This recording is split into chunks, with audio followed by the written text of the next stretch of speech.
Okay,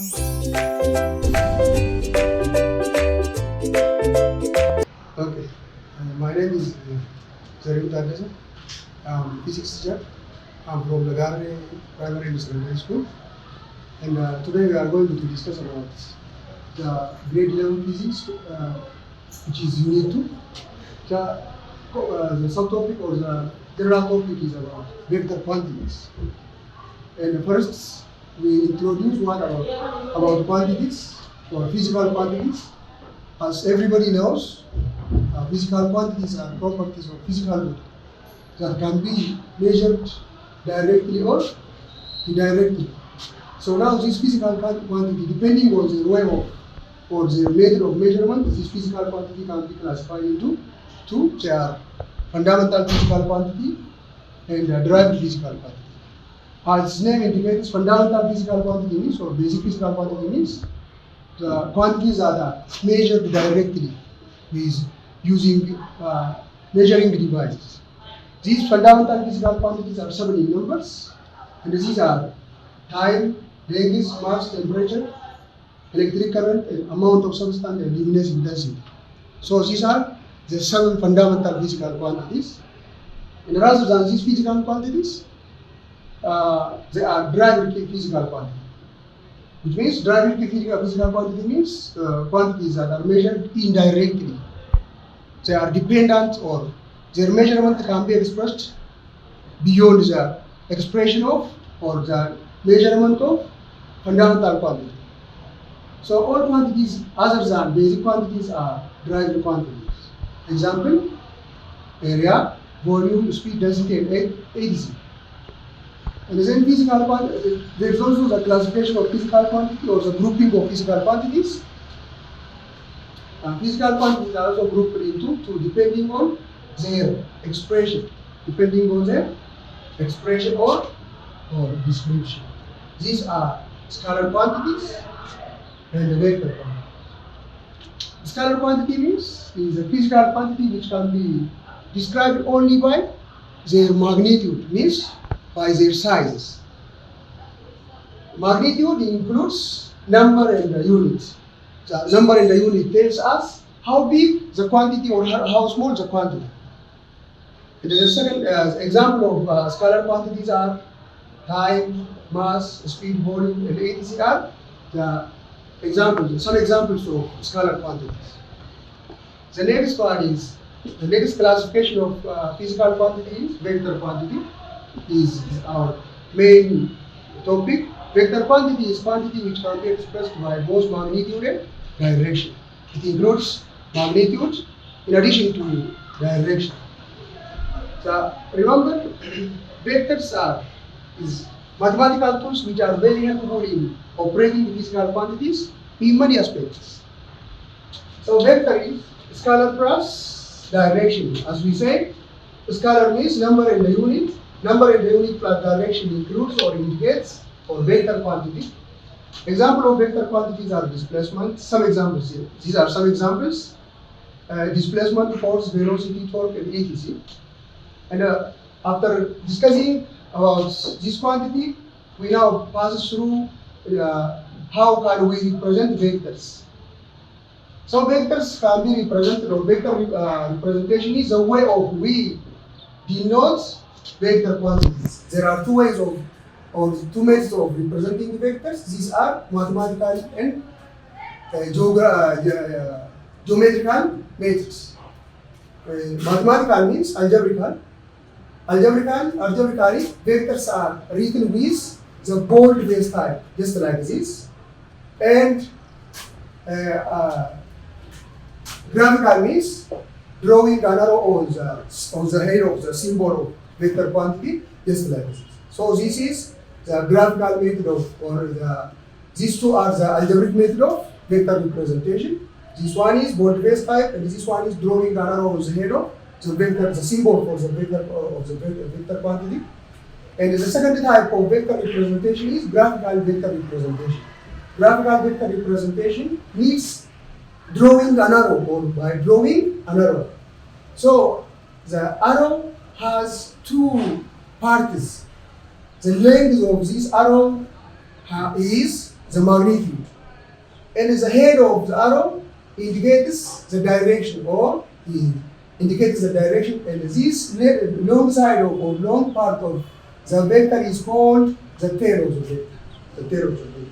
So it, as we say, the tail indicates, or the length of the arrow indicates the magnitude of the vector. Example, we have given two vectors A and B, as in the figure below. This one is vector A and this one is vector B. So which one is greater, or which one is larger or greater vector? So since, as we have seen from the graph or the arrow, this arrow is longer than this one, and it indicates the magnitude of vector B is greater than the magnitude of vector A. So this is graphical method of vector representation. And so next we pass to the types of vectors. In mathematics, there are several types of vectors, but we focus on some types of vectors. So from those, the first one is parallel vector. Parallel vectors are the vectors, or which is about two or more vectors. These two or more vectors are in only what is the same direction. If two or more vectors are in the same direction, we call they are parallel vectors. Let us say this one is parallel vector, or it is possible to write just like this. These are in the same direction. Since they are in the same direction, they are what? Parallel vectors. Parallel vectors. The next one is anti-parallel vectors. As its name indicates, anti-parallel means in the opposite direction. One is opposite of the other. So our vectors in the opposite direction, just like this. This vector A is towards the right, and the vector B is towards the left. So because of the direction, they are in opposite direction, they are called the anti-parallel vectors. The next one is equal vectors. To say two vectors are equal, or two or more vectors are equal, if and only if the following three criteria are fulfilled. One is if they represent the same quantity. Let us say the first quantity is, let's say this one is force and this one is velocity, have 30 meters per second, and this one is 30 Newton, and they act towards the same direction. The number is the same, the direction is the same, but the quantities are different. Because of this, we cannot say they are parallel, or they are the same vectors.